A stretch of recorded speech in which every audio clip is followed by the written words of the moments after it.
Listen up. I said this is the greatest singing city in the league. So let's do this. You ready? Fly, Eagles, fly. 1, 2, 3. Fly, Eagles, fly on the road to victory. Fly, Eagles, fly. Score a touchdown, 1, 2, 3. Hit 'em low, hit 'em high, and watch those Eagles fly. Fly, Eagles, fly on the road to victory.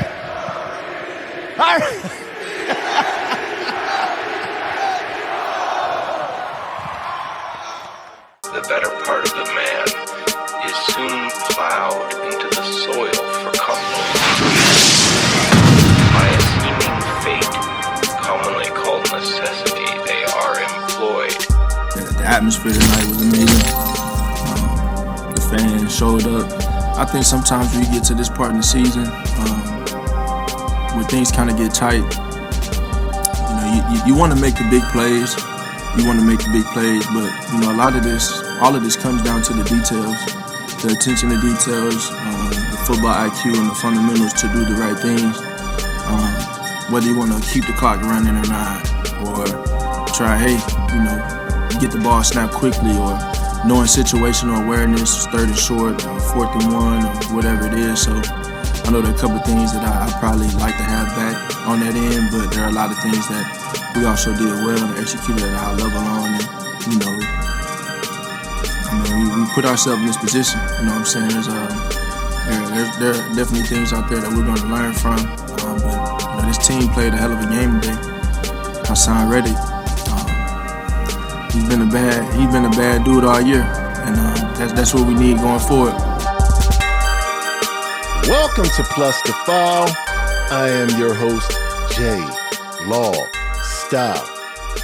Well, congratulations to the Philadelphia Eagles going to their 2nd Super Bowl in 5 seasons. Truly remarkable when you consider the 2 coaching staffs, the 2 regimes that they went through.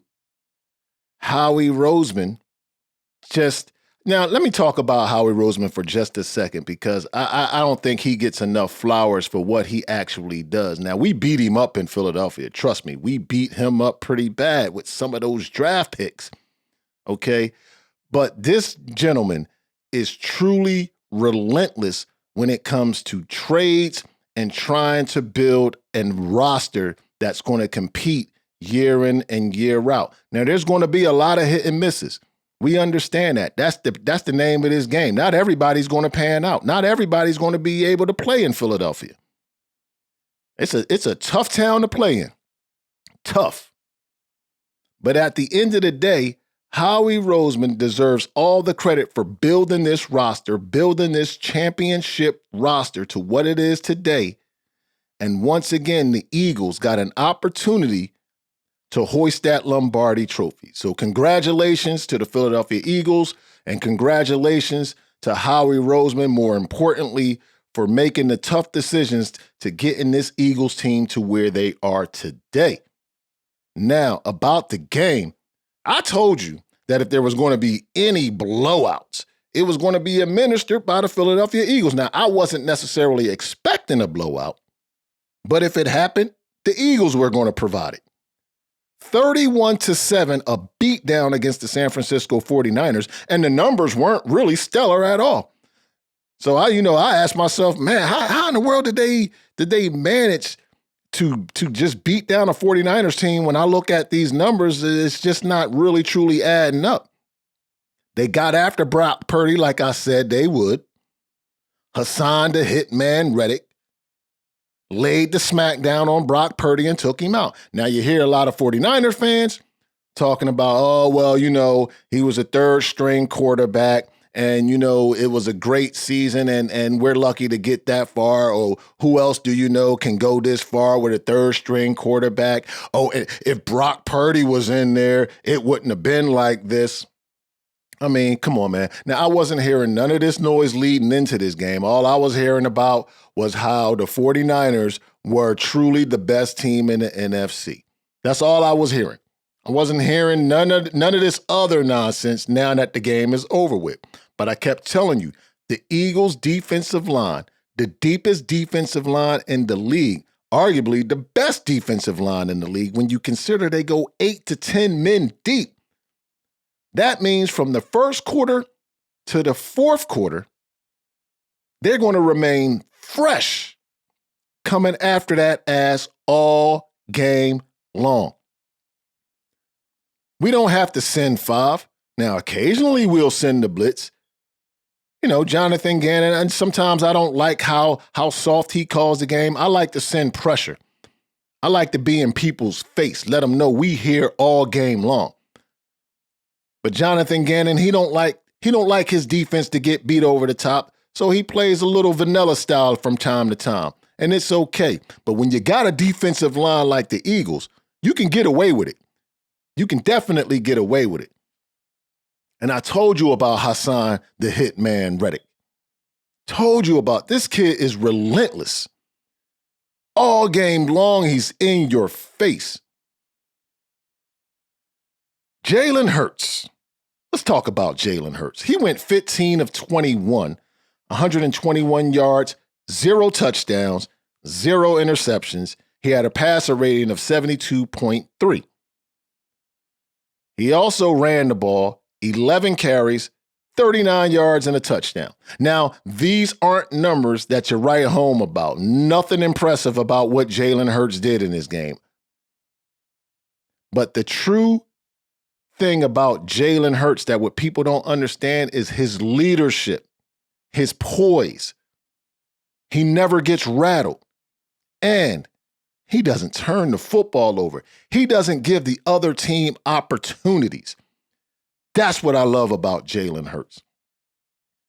But it was the Eagles' rushing attack that really solidified this game for them on the offensive side. They kept the ball out of the 49ers' hands. And if I'm not mistaken, hell, they had time of possession. I think they dominated that by an entire quarter. You ain't winning the game like that. You damn sure ain't winning the game when your third string quarterback can't stay in for more than a series. And then your fourth string gets concussed. Yeah, it was over. It was over. 49ers had no chance of winning that game. And I don't feel bad at all because that's the name of the game. Next man up. You get out there and get hurt, you know there's an opportunity for you to get hurt. So I don't want to hear this about fourth string quarterback. He should have been ready to go. That's how I see it. He should have been ready to go, baby. Now, the Eagles' rushing attack, I want to get back to that because that rushing attack, 44 carries for 148 yards and 4 tubs. They can win any way possible. Whatever style you want to play, the Eagles are ready for it. This is a very deep team, a very hungry team, and the Super Bowl going up against the Kansas City Chiefs should be a very, very good game. Now, I said that about the NFC Championship game, and, you know, it just didn't live up to the billing. Well, at least for us Philly fans, we enjoy it anyway. We don't really like close games. We'll take it how we get it, but we don't necessarily like close games. We love blowouts. We love blowouts because our nerves, man, that heart, yeah, you know, it is what it is. I'm glad it ended the way it did. But now we go up against the Kansas City Chiefs. A lot of storylines in this Super Bowl matchup. Some storylines there. All right, you got the Kelsey brothers. Now they're not going up against each other per se, but you got Jason Kelsey on that offensive line. You got Travis Kelsey, stud tight end. Now Travis Kelsey, he scares me in this game. He does because once again, we're going up against a tight end who tends to kill the Eagles every time they match up. So I'm going to keep my eyes on the defensive schemes, the defense that we employ against one Travis Kelsey. But I don't think that this should be any different than when we went into this San Francisco game. We must bring pressure on Patrick Mahomes. How good is that high sprained ankle of his? You know what? I don't even care. Even if he was fully healthy, We need to bring pressure in his face, because one thing I will tell you about Andy Reid and a Patrick Mahomes offense is they're going to throw the ball about 40-something times. So when you're throwing the ball that much, that means there's going to be some opportunities for some turnovers. I promise you.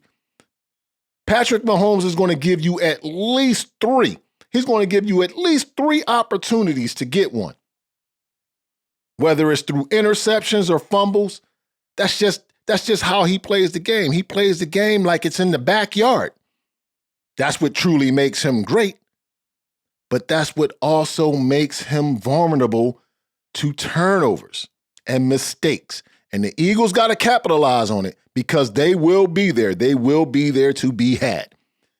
And the Andy Reid offense, we already know this is an offense that don't run the football. So it should be easy to defend the Kansas City Chiefs. Number one, they don't got the defense that the 49ers got. So I'm going to be interested to see how they're going to handle this Eagles offense. I think we're going to have our way with that Kansas City Chiefs defense. That's a Swiss cheese defense, if you ask me. There's nothing about that defense that bothers me at all. So I'm not worried about whether the Eagles will be able to move the football against that Kansas City Chiefs defense, because I know they will. The question is, how is the Kansas City Chiefs offense going to fare against this relentless pressure coming from the Philadelphia Eagles? That's going to be the biggest question in this Super Bowl matchup. Now, hats off to the San Francisco 49ers. I'm going to say you guys did have a great season, considering, the things that you guys went through, losing Trey Lance, losing Jimmy Garoppolo, getting down to Brock Purdy. But Brock Purdy, he got you there.